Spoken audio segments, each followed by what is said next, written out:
pemirsa, sebelum saya menjumpai saudara dengan firman Tuhan, saya akan menyanyikan sebuah pujian bagi kemuliaan nama Tuhan, yaitu Yesus mati supaya kita hidup, Yesus menderita supaya kita berbahagia, Yesus terluka di atas kayu salib supaya kita sehat dan sembuh.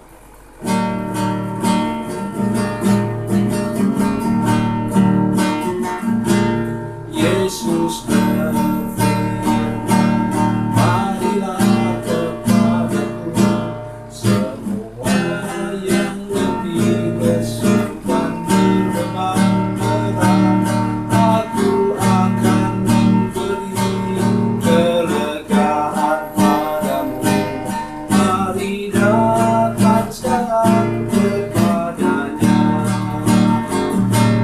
Yesus mati supaya engkau hidup, Yesus menderita supaya engkau bahagia, Yesus terluka di kayu salib itu supaya engkau sehat dan sembuh.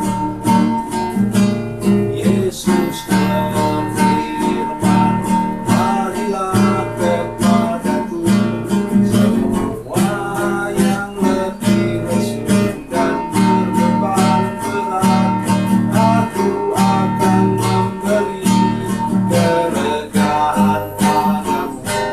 Mari datang sekarang kepadanya. Yesus mati supaya engkau hidup, Yesus menderita supaya engkau bahagia, Yesus terluka di kayu salib itu supaya engkau sehat dan sembuh.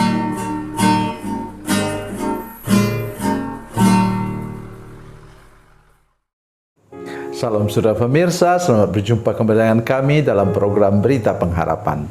Saudara pemirsa, saya ingin menyampaikan hari ini tentang betapa pentingnya doa. Saudara tidak akan pernah bisa menang mengatasi segala macam masalah hidup ini kalau saudara tidak sungguh-sungguh hidup dalam doa. Kenapa? Doa itulah yang menghubungkan saudara sekalian dengan Allah Bapa di surga, dengan Tuhan Yesus Kristus. Mari kita berdoa sebelum kita lebih jauh mendengarkan firman Tuhan ini. Bapa, dalam nama Yesus kami mengucap syukur kepadamu Tuhan untuk anugerah-Mu yang menolong kami untuk mengerti firman Tuhan hari ini. Ajar kami untuk kami lebih serius lagi berdoa sepanjang umur hidup kami, dan tidak pernah melupakan bahwa doa adalah senjata yang terkuat untuk kami melawan segala macam pencobaan di tengah-tengah dunia ini. Terima kasih Tuhan. Dalam nama Yesus, haleluya. Amin. Saudara pemirsa, mari kita membaca Alkitab kita dari Perjanjian Lama. Dari Perjanjian Lama, kitab Keluaran pasal 17. Keluaran pasal 17 ayat 11 dan 12. 11 dan 12 demikian bunyi firman Tuhan. Dan terjadilah apabila Musa mengangkat tangannya, lebih kuatlah Israel. Tetapi apabila ia menurunkan tangannya, lebih kuatlah Amalek. Maka penatlah tangan Musa, sebab itu mereka mengambil sebuah batu, diletakkan di bawahnya, supaya ia duduk di atasnya. Harun dan Hur menopang kedua belah tangannya, seorang di sisi satu, seorang di sisi lain, sehingga tangannya tidak bergerak sampai matahari terbenam. Amin. Ya, waktu itu saudara sekalian, umur Musa sudah berapa? Umur Musa sudah 80 tahun lebih. Ya, mereka sudah dalam perjalanan. Tiba-tiba mereka diserbu oleh orang Amalek, saudara sekalian. Ya, kemudian Yosua sebagai panglima perangnya mengajak tentara Israel untuk mempertahankan diri mereka. Nah, Tapi kabar baiknya ialah kita diberi contoh bahwa pemimpin tertinggi mereka, Musa, Harun, dan Hur. Hur itu adalah suami dari Miriam, ya, kakaknya Musa, naik ke atas gunung, dan dari sana mereka mendoakan, mengangkat tongkat itu sama dengan mendoakan mereka yang sekarang bertempur di lembah. Itulah prinsip rohani yang tidak boleh saudara lupakan, di mana harus ada tim doa untuk gereja saudara-saudara sekalian.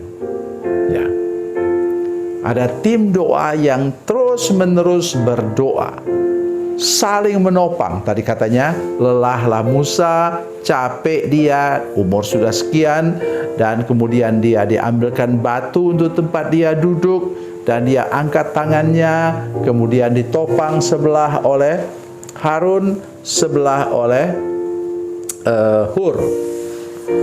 Saudara pemirsa, prinsip ini berlaku sampai sekarang. Ingat, dunia ini adalah tempat peperangan rohani. Kami di gereja, saudara sekalian, itu selalu mengingat firman Tuhan ini. Karena apa? Kita hidup dalam peperangan, dan itu nyata sekali. Peperangan lewat penyakit, peperangan lewat masalah kekurangan uang, kekurangan harta benda, dan ketiga, masalah rumah tangga. Itu jangan pernah lupa akan peperangan itu. Dan kata firman Tuhan, peperangan itu ialah harus kita atasi dengan doa. Ada tim doa. Ya, itu yang saya katakan bahwa kita perlu ada orang-orang yang tangguh berdoa, kuat dalam berdoa untuk mengatasi segala masalah dalam hidup kita. Ya. Mari kita lihat kemudian ayatnya berikutnya lagi. Kata firman Tuhan ayat 15, lalu Musa mendirikan sebuah mezbah dan namanya Tuhanlah panji-panjiku. Panji-panji itu artinya bendera kemenangan. Ia berkata, tangan di atas panji-panji Tuhan, Tuhan berperang melawan Amalek turun-temurun. Itu yang luar biasa kita perhatikan saudara sekalian dari firman Tuhan ini, bahwa ujungnya ialah kemenangan. Ya, apa yang kita cari di dunia ini? Kita cari kehidupan yang berkemenangan, menang atas penyakit, menang atas masalah keuangan, menang atas masalah rumah tangga. Mari terus menerus hidup dalam doa peperangan seperti itu. Karena nanti akhirnya saudara akan melihat, saudara akan menaikkan bendera kemenangan. Saudara tahu bendera putih itu apa artinya? Menyerah. Jadi jangan sampai kita kemudian menjadi orang yang menyerah dalam hidup ini, kalah oleh karena serangan kuasa iblis. Oleh sebab itu, mari terus menerus setiap hari berdoa peperangan.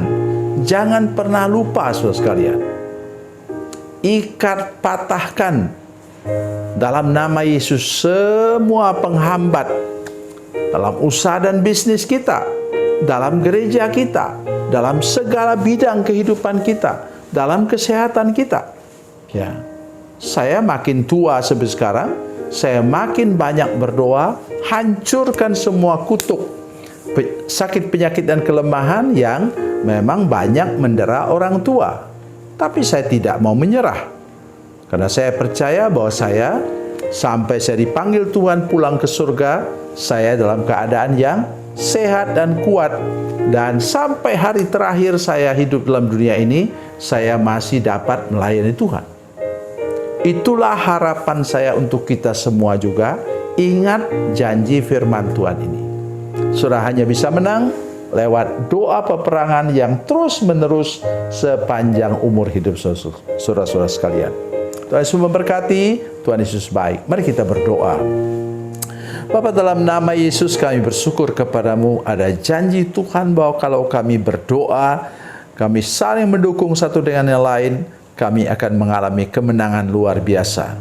Kami akan sampai kepada titik di mana kami akan menaikkan bendera kemenangan.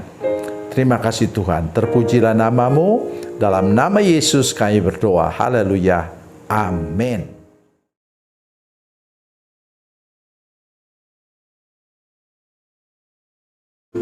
Salam saudara pemirsa, mengakhiri program ini, saya mohon kepada saudara-saudara pemirsa sekalian untuk bila saudara menyaksikan program ini melalui channel YouTube, maka tekan subscribe dan bunyikan lonceng.